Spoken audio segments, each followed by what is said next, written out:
Morning student, this is your English class. Today we will do chapter number 1, Truce in the Forest, written by Fritz Wiecken. Let's we start.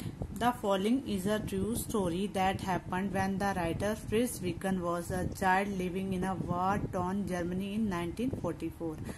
Underline the word war-torn, which is damaged badly during the war.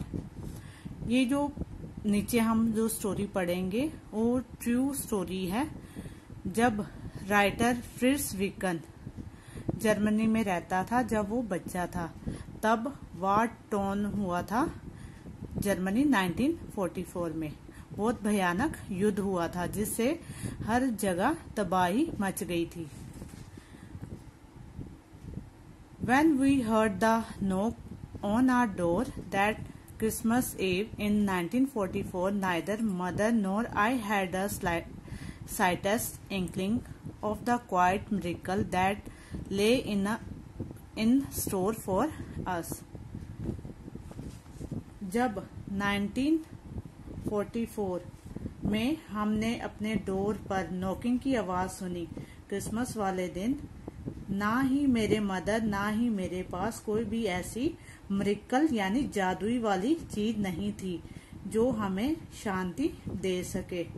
Because जो बाहर भयानक वार चल रहा था, कोई भी ऐसी चीज स्टोर नहीं थी जो हमें शांति यानी पीस दे सके। I was 12 then and we were living in a small cottage in Hudson Forest. मैं तब 12 साल का था और हम एक छोटे से cottage, underline the word cottage means हट में रहते थे जो कि हर्जन फॉरेस्ट में था, near the Germany Belgian border, जो कि जर्मन के बेल्जियम बॉर्डर के पास वो कॉटेज थी। When allied bombers partly destroyed our hometown of Aachen, father sent us to live there.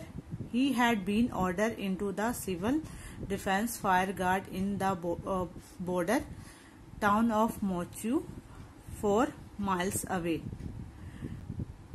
Allied is a use for people who work for a money. ठीक है, यहाँ पे allied वर्ड अमेरिकन सोल्जर्स के लिए use किया गया है, जो लोग पैसों के लिए काम करते हैं। तब राइटर क्या कह रहा है कि अमेरिकन सोल्जर्स ने हमारे होम टाउन अक्कन को पूरी तरह से डिस्ट्रॉय कर दिया था, यानी 2 पार्ट्स में डिवाइडेड हो गया था हमारा होम टाउन, और फादर ने हमें हर्जन फॉरेस्ट में रहने के लिए भेज दिया। और मेरे फादर को ऑर्डर मिला था सिविल डिफेंस फायर गार्ड का, जो कि मोचू से 4 माइल्स दूर है। You will be safe in the woods, he had told me. Take care of mother, now you are a man of the family. मेरे फादर ने बोला कि तुम हर्जन फॉरेस्ट में सेफ रहोगे और अपने मदर का ध्यान रखना, अब तुम फैमिली के मेंबर हो, मीन्स कि एक बड़े जिम्मेदार रिस्पॉन्सिबल पर्सन हो। But 9 days before Christmas, field marshal von Rundstedt had launch the last desperate German offensive of the war, and now as I went to the door, the battle of the Bulge was raging all around us. We heard the incessant bombing of field guns, planes shot continuously overhead at night. Searchlights stabbed through the darkness. Thousands of Allied and German soldiers were fighting and dying nearby.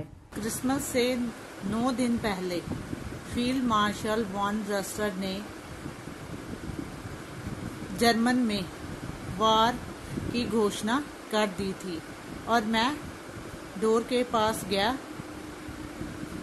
और देखा कि हमारे आसपास bulge, underline the word bulge होते बच्चे safety walls को हमारे आसपास घेरा हुआ था, ताकि कोई भी अटैकर्स मीन्स बॉम्ब्स, गन्स, इनसे हमें बचा सके। और हमने सारी रात गन्स की, प्लेन्स के चलने की आवाज़ और सर्चिंग लाइट की आवाज़ सुनते रहे। और हमने देखा थाउजेंड ऑफ अमेरिकन और जर्मन सोल्जर्स फाइटिंग के दौरान मारे गए थे और वहीं पड़े हुए थे। When the first snow came, mother quickly blew out the candles. Then I went to answer it. She stepped ahead of me and pushed open the door. Outside, like phantoms against the snow-clad trees, stood two steel-helmeted men. जब घर के पास पहली आवाज आई, mother ने जल्दी से candle को बुझा दिया। देन मैंने आंसर करने जाता, मदर जल्दी से डोर के पास आई और डोर को बंद करने लगी। बाहर स्नो से ढके हुए पैंथम्स यानी दो स्टील के हेलमेट पहने हुए मैन खड़े थे, जो कि गोश्त की तरह लग रहे थे। One of them spoke to mother in language we did not understand, pointing to a third man laying in the snow. She realized before I did that these were American soldiers' enemies. उनमें से एक mother को अपनी language में बोल रहा था कि हमें समझ नहीं आया, और थर्ड मैन को पॉइंटिंग यानी इशारा कर रहा था, जो कि स्नो में पड़ा हुआ था। जबकि मैं कुछ कहता, मेरे मदर को पता चल गया कि वह अमेरिकन सोल्जर्स है, हमारे enemies.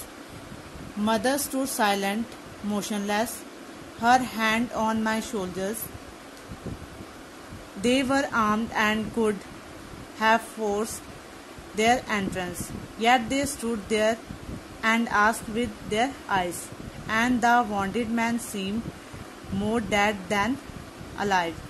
Comet train, mother said, finally come in. Mother चुपचाप सहमी हुई खड़ी थी। मेरे सोल्जर के ऊपर हाथ रखकर वह फोर्सफुली भी अंदर आ सकते थे, पर वह वहीं आइस का इशारा कर रहे थे कि हमें अंदर आने की परमिशन दो, मीन्स परमिशन ले रहे थे। जो जख्मी आदमी ऐसा लग रहा था कि मर चुका हो, मदर ने फाइनली उनको अंदर आने की इजाजत दे दी। Underline the word comet train means come in. The soldiers carried their comrade inside and stretched him out on my bed. None of them understood German.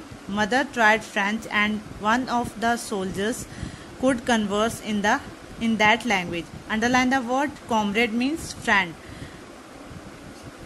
Soldiers अपने जख्मी फ्रेंड को घर के अंदर लेके आए और मेरे बेड के ऊपर लेटा दिया।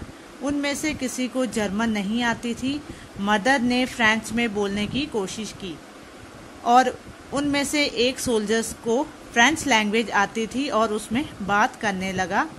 As mother went look after the wounded man, she said to me, the fingers of those two are numbed, take off their jacket and boots and bring in the bucket of snow.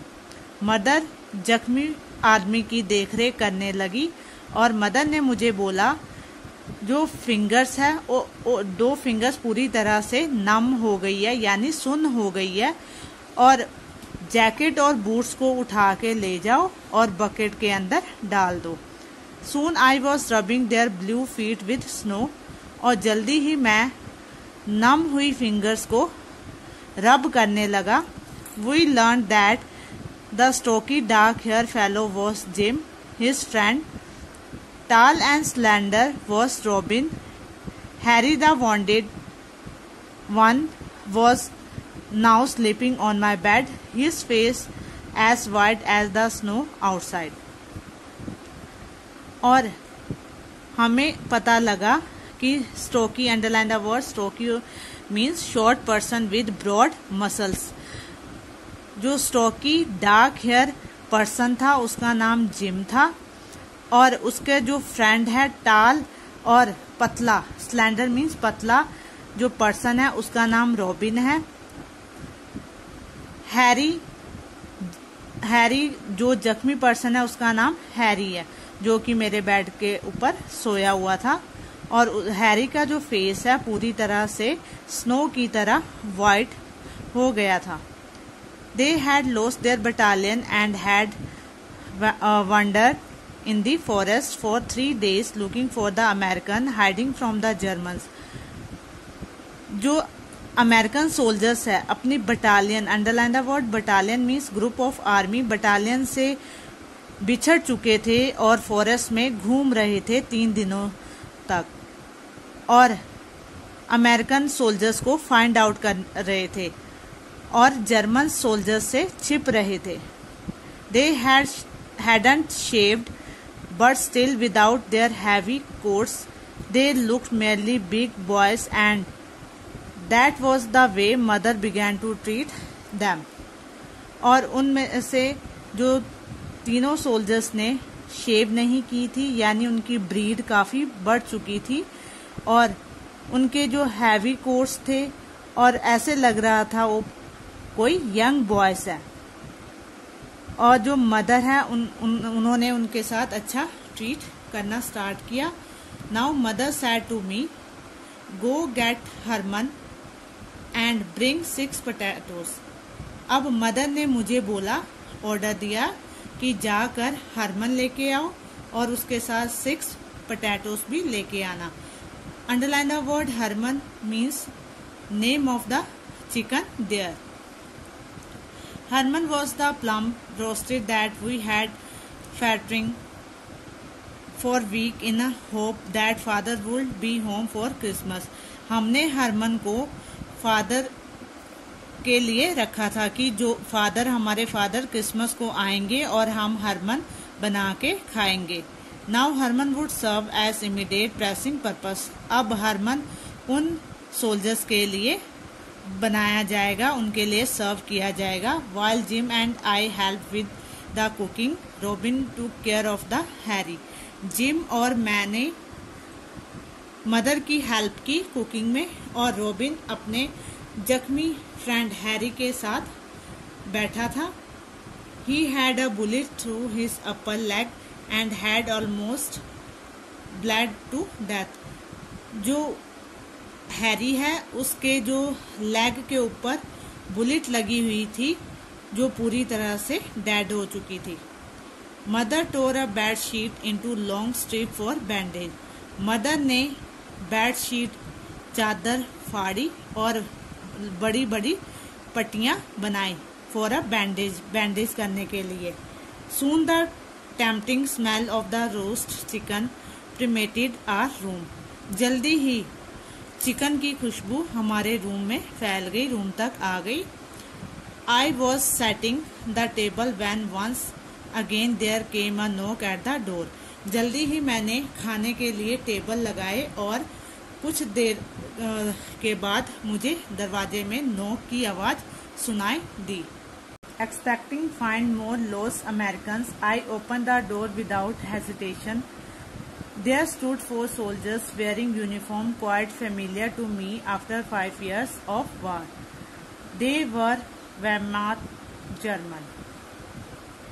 हमें लगा कि और American होंगे। मैंने बिना hesitate के door open किया। जब मैंने डोर ओपन किया, वहाँ 4 सोल्जर्स जो अमेरिकन सोल्जर्स खड़े थे, यूनिफॉर्म पहने थे। जैसे कि मुझे लगा कि वो मुझे जानते हो और 5 इयर्स के बाद मिले हो, और उन्होंने बोला Wehrmacht means German. I was paralyse with fear. मैं डर के मारे पैरालाइज हो गया। Although still a child, I knew the harsh law. और जैसे कि मैं बच्चा था, मुझे पता था कि बहुत ज्यादा हार्श मीन्स स्टिक लॉ है, क्योंकि हमने अमेरिकन सोल्जर्स को अपने घर में पनाह दी थी, यानी जगह दी थी।